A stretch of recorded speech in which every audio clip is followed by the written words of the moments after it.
members and all these organizations, and there's a lot of political leaders there from Indian country, and a lot of them drink, and a lot of them do other things. And when they come to the meeting, they're sick. They're sick up here and they're sick in here.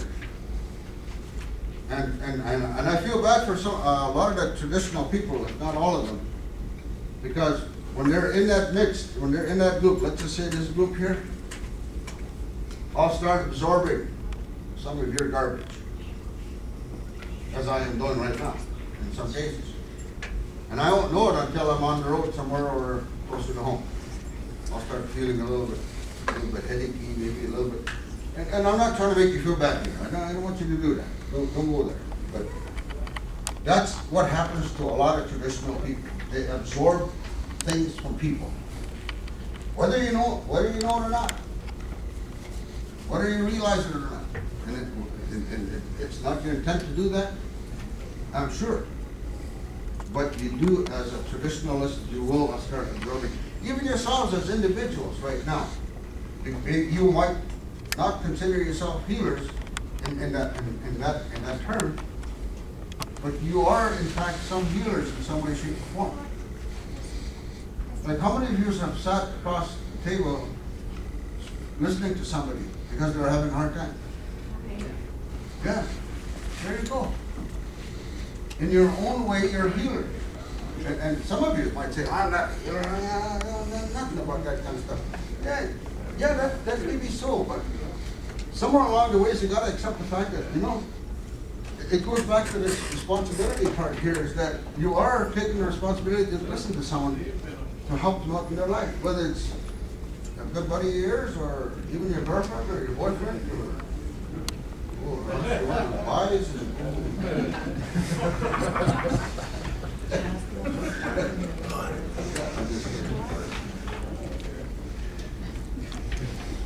And I don't say that in a bad way.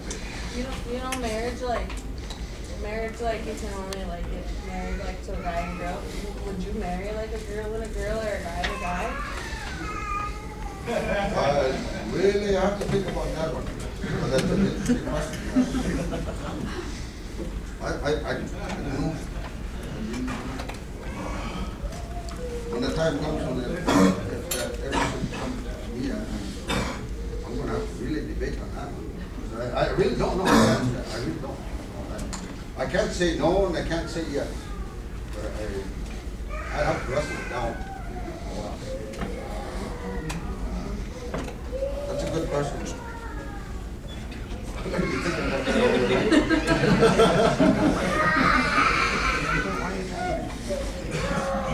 Anyway, here we go. We're back to the dirt time people.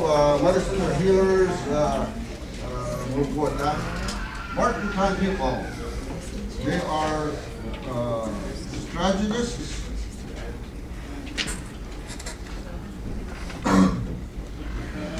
Which means that they plan things. They're really good at it, or they're supposed to be strategists. I don't know how you call it over here, but you have anybody like what you call EMO? Emergency Measures Organization? Yeah. Is that what it is? I'm sorry, no, I don't know. No. EMO, Emergency Measures Organization. That's what we have in Canada. Emergency medical services? Or something like anything to do with emergencies for the whole community, like sort of thing. Not only medical, but any devastation. Oh, the emergency response teams. Emergency response teams, and that's probably the better term to use. Okay, well, let's look at that one. These people here should be very keen in that area. Let's say, for an example, and I've used this example wherever I go. I know this has happened in Wisconsin, and this is the truth. This happened in Wisconsin for those of you who may not know, the Menominee Reserve. And that's a huge reserve, very huge. And there was this big Sandy, could you call extension 100, Sandy? That went through that reservation, and there's miles and miles of roads where there's nobody living there, over there.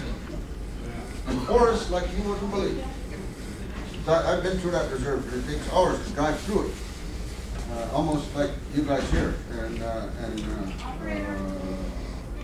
Dennis Banks, that reserve. Cass Lake, Beach Lake, it takes hours to drive through. But in Menominee, there's for miles, there's no homes. It's so huge. Well, there's a semi-truck that went through there that was carrying hazardous material, liquid material, in the tanker.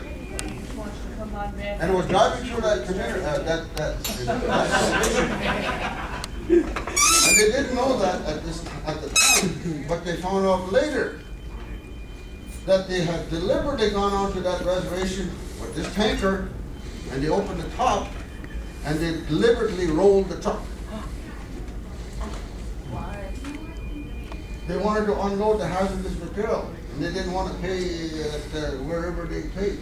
And it was easier to drive to an Indian reservation. That's how much they think about it. To dump it on the reservation. You know, that's bull. But there's, I mean, it was at that moment, it was a mistake. You know, a guy rolled the truck and blah blah blah blah blah, and they kind of left it alone like that. And then somebody pursued it.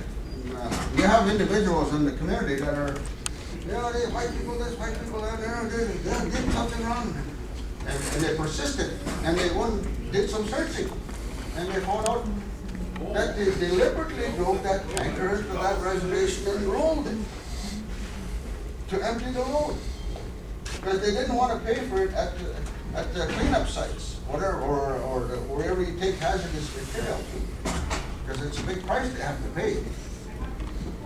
Why pay when you can go dump it on the reserve? Those people don't deserve anything anyway. That's probably their mentality. So these people here are the ones that are describing this. Not only deal with issues like that, but to be aware of those kinds of things. You have to know what's going on in the community, because all these people, that's your relatives. Whether you're blood relative or not. You're probably clan related. Just like how many of you are bear clan here? You're related to my mother. So in that sense, that's my uncle over there. And some of you are my uncles and aunties as a result of being related to my mom because she's British. That because you're my auntie or uncle doesn't mean you can tell me what to do. That didn't go over well.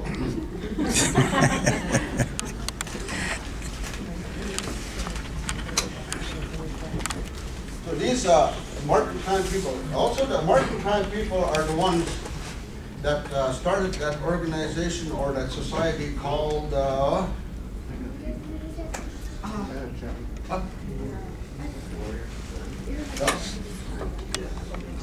Ugitita. They're the ones that formed that society called Ugitita.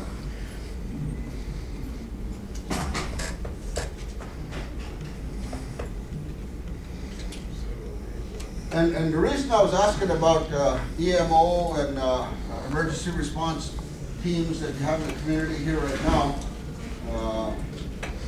for example, I gave you that example about that truck in the Menominee Reservation, and that was because it was hazardous material. Some precautions have to be taken to keep the people protected from those kinds of things. Let's look for another example here.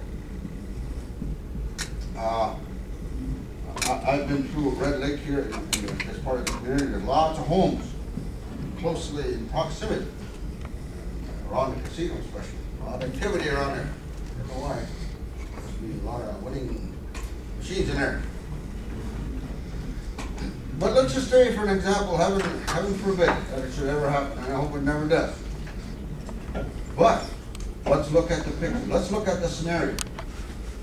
You know how there's